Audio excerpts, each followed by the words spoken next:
Buenos días, hoy vamos a estudiar las leyes de Megilá y Hanukkah, capítulo 3. Halajá Aleph. En la época del segundo templo, el reino griego decretó leyes contra el pueblo judío, intentando anular su fe y prohibiéndolos observar la Torá y sus mandamientos. Extendieron sus manos sobre sus bienes y sus hijas entraron en el santuario, causaron estragos dentro de él e impurificaron los objetos sagrados. Los judíos sufrieron grandes dificultades porque los griegos los oprimieron enormemente hasta que el Dios de nuestros antepasados tuvo misericordia de ellos, los entregó de sus manos y los salvó. Los hijos de los Hashmonim, los sumos sacerdotes, los vencieron, los mataron y salvaron a los judíos de sus manos. Nombraron un rey entre los Kohanim y la soberanía volvió a Israel por más de 200 años hasta la destrucción del segundo templo. Halajá 2. Cuando los judíos vencieron a sus enemigos y los destruyeron, entraron en el santuario. Esto fue el 25 de Kislev. No encontraron aceite puro en el santuario, excepto un solo frasco. Contenía suficiente aceite para arder apenas un día. Encendieron el candelabro con ese aceite durante 8 días hasta que pudieron prensar aceitunas y producir aceite puro. Halajá 3. Por eso los sabios de esa generación ordenaron que estos 8 días que comienzan el 25 de Kislev sean conmemorados como días de alegría y alabanza a Hashem. Cada una de estas 8 noches hay que encender velas en la entrada de las casas para publicitar y revelar el milagro. Estos días se llaman Hanukkah.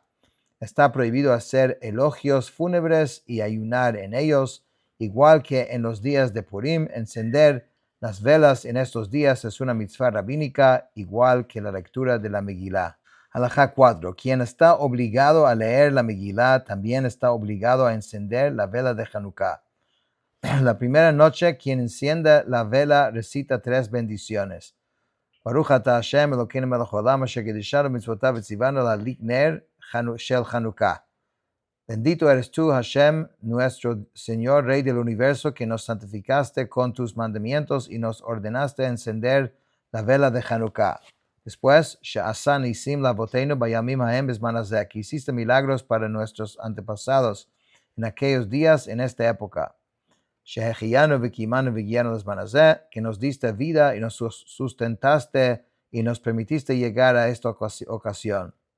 Cuando una persona que no recitó la bendición sobre su propia vela de Hanukkah ve una vela, debe recitar las 2 últimas bendiciones.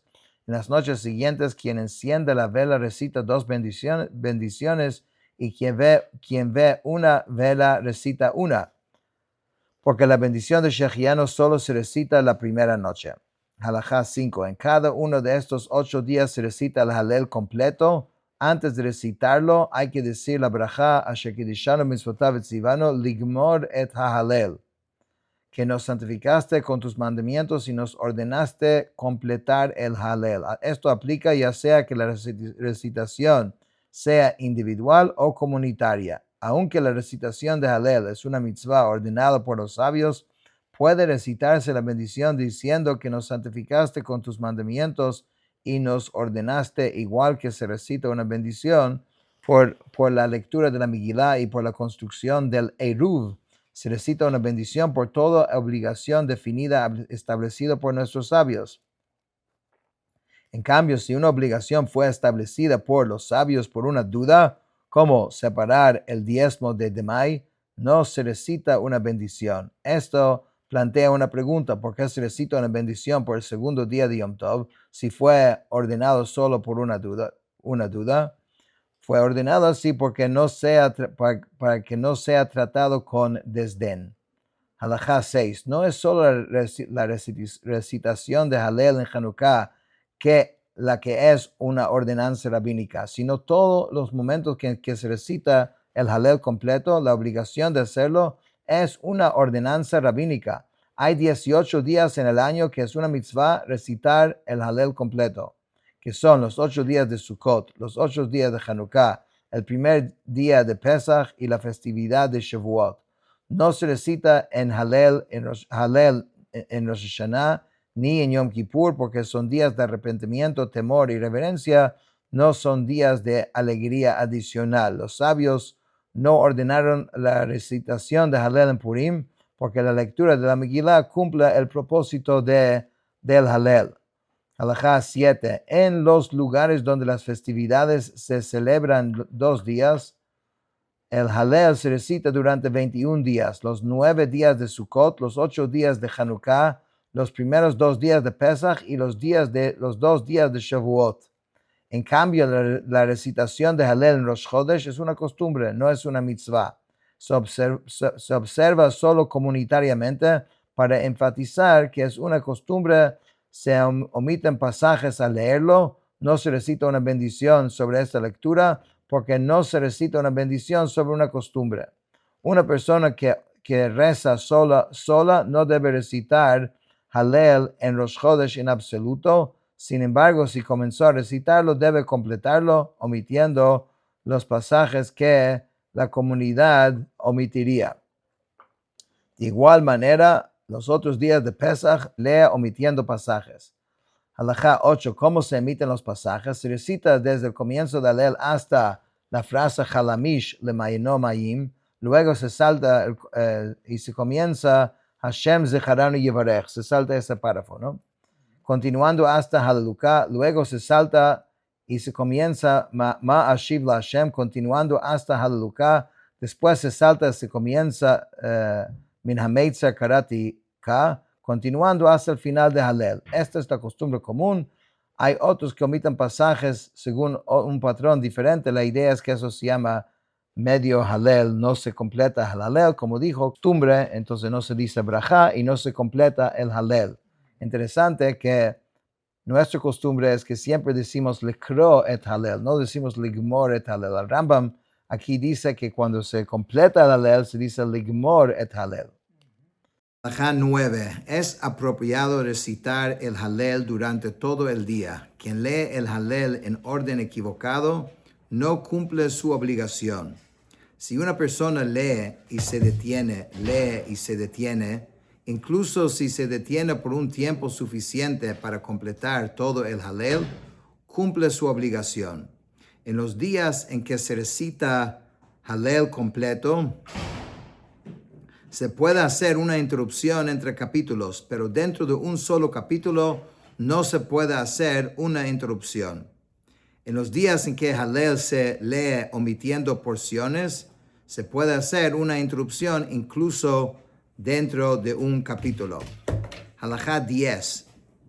En todos los días en que se recita Halel completo, se debe recitar una bendición antes del Halel. En los lugares donde es costumbre recitar una bendición después, se recita una bendición en estos días también. ¿Qué bendición se recita después? Hashem nuestro Señor, todas tus obras te alabarán, y los justos y tus piadosos que llevan a cabo tu voluntad y tu nación, la casa de Israel, alabarán tu nombre con alegría. Porque es bueno alabarte, oh Hashem, y es placentero cantar a tu nombre. Desde los mundos espirituales hasta el mundo físico, tú eres el Todopoderoso. Bendito eres tú, Hashem, el Rey, que es ensalzado y alabado, que es glorificado, vivo y eterno, que reina en todo momento por toda la eternidad. Halajá 11. Hay lugares que siguen la costumbre de repetir cada versículo Odeja Kianitani hasta el final de Halel. Cada versículo se lee una segunda vez. En los lugares, dice el Rambam, donde esta repetición es costumbre, los versículos deben repetirse. En los lugares donde no es costumbre repetir, no deben repetirse. O sea, esta es la costumbre según la cual el Halel se recitaba en la época de los primeros sabios. Después de recitar la bendición, un adulto comienza a recitar Halel diciendo Hallelujah. Todo el pueblo responde Hallelujah. Luego se lee Hallelu Avdei Hashem y todo el pueblo dice Hallelujah. Luego dice Hallelu Shem Hashem y todo el pueblo responde Hallelujah. Luego lee Yehi Shem Hashem Evorach Me'ata Ve'ad Olam y todo el mundo responde Haleluká. De igual manera, después de cada verso de Halel, el pueblo dice Haleluká. Así responden, según esta costumbre, Haleluká 123 veces a lo largo de todo el Halel, una señal para recordar estos son los años de vida de Aarón. Halajá 13, también es costumbre que cuando el lector llega al comienzo de cada capítulo, el pueblo repita la línea que él recitó. ¿Qué significa esto? Cuando el lector recita Betzet Yisrael mi Mitzrayim, el pueblo repita Betzet Yisrael mi Mitzrayim. El lector recita Bet Yisrael me'am loez, y todo el pueblo responde Haleluká. Continúan respondiendo Haleluká después de cada verso, hasta que el lector lea Ahavti ki yishma Hashem et koli tachanunai. A lo cual todo el pueblo responde Ahavti ki yishma Hashem. De igual manera, cuando el lector lea Halelu et Hashem kol goyim, todo el pueblo responde Halelu et Hashem kol goyim. Entonces vemos que habían diferentes formas de recitar el Halel, pero no era, y no es, pero más aún antes, un rezo así común y corriente, es Halel, es alabar, todos juntos, uno dice, uno repite, etc. Última halajá, halajá 14, el lector debe leer Ana Hashem Hoshiana y el pueblo debe repetir Ana Hashem Hoshiana, aunque no sea el comienzo de un capítulo. Luego lee Ana Hashem Hatzlichana y el pueblo repita Ana Hashem Hatzlichana. Lee Baruch Haba y el pueblo responde Baruch Haba. Si quien lee Halel es un menor, un esclavo o una mujer, el pueblo debe repetir todo el Halel después de ellos palabra por palabra. Lo anterior representa la costumbre seguida en los tiempos antiguos y es apropiado adherirse a ella. Sin embargo, en nuestra época he visto costumbres diferentes en todos los lugares con respecto a la lectura del Halel y las respuestas del pueblo, ninguna de ellas parecida a la otra. Con esto terminamos el capítulo 3.